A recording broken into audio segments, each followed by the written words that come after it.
তো হ্যালো বন্ধুরা, welcome back. তো চলে এসেছি আরও একটা নতুন ভিডিওতে। আর সবার প্রথমে বলে থাকি যে যারা যারা ওয়েট করছিলে যে অফলাইন টিকিটের জন্য এবং অনলাইন টিকিট তোমরা কি করে কালেক্ট করবে, তো ডিটেল ভিডিও কিন্তু চলে এসছে। তো এই ভিডিওতে তোমার সঙ্গে শেয়ার করবো অফলাইন এবং অনলাইনে তোমরা কি করে রিডিং করবে না করবে সব কিছু ডিটেলস কিন্তু এই ভিডিও শুরু করব। আর অবশ্যই চ্যানেলে যদি প্রথমবার এসে থাকো তো অবশ্যই সাবস্ক্রাইবটা করতে পারো না, লাইক করে কিন্তু শেয়ার করে দেবে। তো সব কিছু বলার আগে কিন্তু আমি একটাই কথা বলবো যে কালকের আমরা তো ম্যাচটা দেখেছি, কালকের ম্যাচে কিন্তু মোহনবাগান ১-২ গোলে হেরেছে।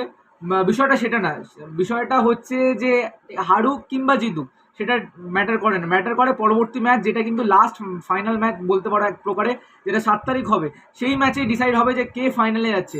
বাট সব কিছু বাদে কিন্তু একটা জিনিস তোমরা লক্ষ্য করে দেখেছো যে ওদের যে ফ্যান্স ছিল, যে ফ্যান্স জামশেদপুরে যে ফ্যান্স ছিল, ওরা যেই নোংরামুটা করেছে আমাদের ফ্যান্সদের, ভাই ইট লিটারালি ভাই টলারেট করা যায় না, ঠিক আছে? মানে এটা মানা যায় না। মানে কি বলবো, এটা প্রত্যেকবার হয়, প্রত্যেকবার যখনই আমরা অ্যাওয়ে ম্যাচ দেখতে যাই, বলো এটা সেমিফাইনাল বলো নর্মাল কোনো ম্যাচ দেখতে যাই আমরা, লিগের ম্যাচ, তখনও কিন্তু সেম জিনিসটা রিপিট হয়।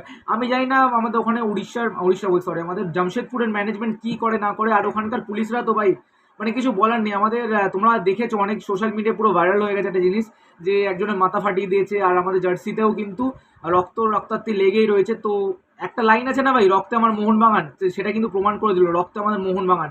কিন্তু সেটা আমরা কিন্তু রিভেঞ্জ ঠিক নেব, নেব তো অবশ্যই ভাই, সেটা 7 তারিখ নেব। জামশেদপুরকেও তো আসতে হবে ভাই, আমরা মারপিট করবো না, আমরা খেলার প্রকারে আমরা ওদের হারাবো। আমরা মারপিট, আমরা অত অ্যাগ্রেসিভভাবে আমরা ফ্যান্সদের আক্রমণ করি না, ঠিক আছে? আমরা জাস্ট 7 তারিখ মাঠে যখন আসবে জামশেদপুরের ফ্যান্স বলো, জামশেদপুরের প্লেয়াররা বলো, আমরা রিভেঞ্জটা সেখানেই নেব। 2-0 বা 3-1 বলে তাদের হারিয়ে আমরা ফাইনালে উঠবো। তো যাই হোক ভাই, সেই সব কথা বাদ দিয়ে, আর সত্যি বলতে কালে জিনিসটা খুবই খারাপ লেগেছে, এটা মানে এক প্রকারে বন্ধ করা উচিত। আর আমি শুধুমাত্র মোহনবাগান ফ্যান্স হিসাবে বলছি না ভাই, যে কোনো মানে ওয়ার্ল্ড ওয়াইড যেখানে ফুটবল হোক না কেন ভাই, এই যে মারপিট, এই যে মানে বলো এইসব জিনিসগুলো একদম পছন্দ হয় না ভাই, ঠিক আছে? আমি জানি না তোমাদের কতজনের পছন্দ হয় এইসব, বাট আমি তো এই সব থেকে অনেক দূরেই থাকি।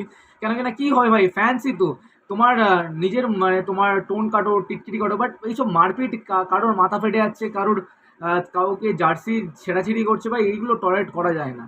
তো যাই হোক, ওইসব কথা বাদ দিয়ে এখন তোমাদের চলে আসি আপডেটটা নিয়ে। তো কি আপডেট আছে না আপডেটে সেই সব তোমার সঙ্গে শেয়ার করি। তো অফলাইন টিকিট যারা যারা চাইছিলে যে অফলাইন টিকিট কবে দেবে কবে দেবে, তো তোমাদের আমি কালকের ভিডিওতে জানিয়েছিলাম যে অফলাইন টিকিট কিন্তু আমাদের 4 তারিখ থেকে, মানে ম্যাচ ডের পরের দিন থেকেই দেবে। মানে কালকে তো ম্যাচ ছিল 3 তারিখ, তো 3 তারিখের পর থেকেই কিন্তু অফলাইন টিকিটের আপডেট তোমরা পেয়ে যাবে। তো অফলাইন টিকিটের ব্যাপারে যদি কথা বলি, অফলাইন টিকিট তোমরা কোথা থেকে পাবে? তো অফলাইন টিকিট কিন্তু মোহনবাগান গ্রাউন্ড থেকেও দিচ্ছে এবং জৌহরদি গ্রাউন্ড থেকেও দিচ্ছে। এবং বলে দিই যে মোহনবাগান গ্রাউন্ডে শুধুমাত্র অফলাইন টিকিট দিচ্ছে, যেটা হচ্ছে 4 থেকে 7 তারিখের অবধি। 4 তারিখ থেকে 7 তারিখ অবধি কিন্তু অফলাইন টিকিট দিচ্ছে মোহনবাগান গ্রাউন্ডে।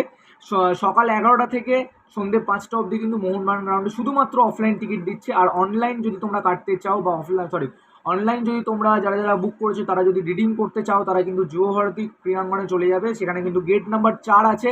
গেট নাম্বার 4-এ গিয়ে তোমরা কিন্তু 4টে মানে আমাদের 11টা থেকে 6:30টার মধ্যে তোমরা কিন্তু কালেক্ট করতে পারবে। এবং ডেট কিন্তু 4 তারিখ থেকে 6 তারিখ। আর ম্যাচ ডের দিন রিডিম করা যাবে কি যাবে না সেটা পরবর্তীকালে আপডেট। এখনো কিন্তু অনলাইন টিকিটের জন্য ম্যাচ ডের রিডিমশন এখনো দেয়নি আপডেট। তো সেটা কিন্তু পরবর্তীকালে দিলে অবশ্যই তোমাদের সঙ্গে শেয়ার করে দেবো। আর যারা যারা বুঝতে পারছো না, যাদের যদি কোনো প্রবলেম থেকে থাকে, তাহলে অবশ্যই কিন্তু কমেন্ট করে জানাবে। আর তোমাদের আমি অবশ্যই হেল্প করার চেষ্টা করবো। আর আশা করছি এই ভিডিওটা তোমাদের অনেকটাই হেল্পফুল হয়েছে। যদি হেল্প হয়ে থাকে তাহলে অবশ্যই লাইক করবে, শেয়ার করবে। আর পাশে থাকা বেল আইকনটাকে অল নোটিফিকেশনে ক্লিক করে কিন্তু শেয়ারটা করতে ভুলো না। আর বারবার করে বলছি, মোহনবাগান গ্রাউন্ডে খালি অফলাইন টিকিট দিচ্ছে এবং আমাদের যুবভারতী ক্রীড়াঙ্গনে অফলাইন অনলাইন দুটোই তোমরা কিন্তু গিয়ে কালেক্ট করতে পারবে। তো কমেন্ট করে জানাতে ভুলবো না তোমার যদি কোনো প্রবলেম থাকে। তো চলো দেখা হচ্ছে অন্য একটা ভিডিওতে। Tata, take care.